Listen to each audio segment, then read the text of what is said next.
संतोष देशमुख हत्या प्रकरणी सीआयडीच्या अर्जावर 18 मार्चला सुनावणी होणार। सुरक्षेच्या कारणास्तव बीड कोर्टात सुनावणी घेण्याची सीआयडीची मागणी।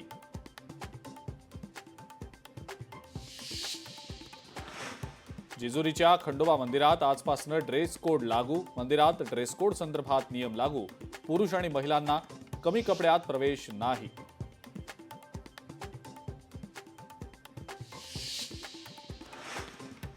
इंद्रजीत सावंत धमकी प्रकरणी मुंबई हायकोर्टाची प्रशांत कोरटकर यांना नोटीस। कोल्हापूर पोलिसांच्या मार्फत बजावली नोटीस।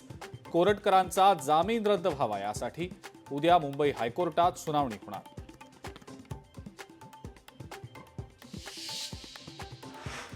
मटण दुकानांना मल्हार सर्टिफिकेशन देणार। फक्त हिंदू समाजातल्या खाटिकांना सर्टिफिकेशन मिळणार। मल्हार सर्टिफिकेशन नसेल तिथं मांस खरेदी करू नका, मंत्री नितेश राणे यांचं आवाहन।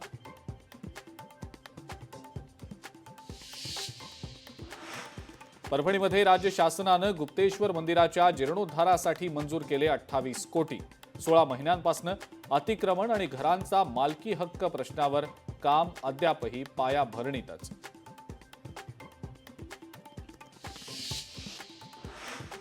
बुलेट ट्रेनच्या कामात अडथळा ठरणाऱ्या अनधिकृत इमारतींवर पालिकेची कारवाई।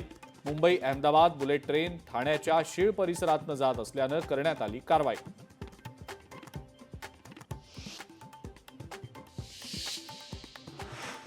बीडच्या माजलगावात दारूबंदीसाठी ग्रामस्थ आक्रमक। दारूबंदीसाठी एसपींना निवेदन देऊनही दखल घेत नसल्यानं गावकरी बुधवारी जलसमाधी आंदोलन करणार।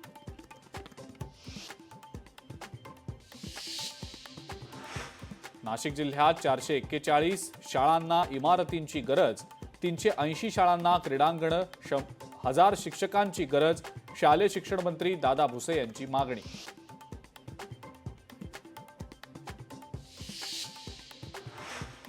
अमरावती विभागीय आयुक्त कार्यालयावर मेळघाटातल्या आदिवासींचा मोर्चा।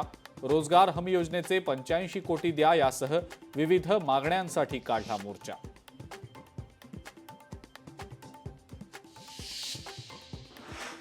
अकोल्यात शेतकऱ्यांच्या पिकांचं मोठं नुकसान। पीक विमा कंपनीनं केराची टोपली दाखवल्यानं शेतकऱ्यांचं आंदोलन।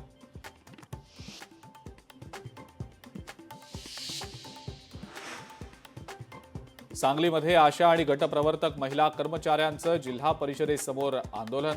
महिलांना किमान वेतन द्यावं यासह शासकीय कर्मचाऱ्यांप्रमाणे दर्जा मिळावा यासारख्या विविध मागण्यांसाठी आंदोलन।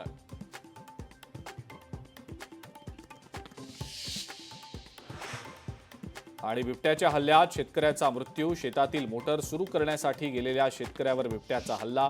घटनेमुळे परिसरात भीतीचं वातावरण।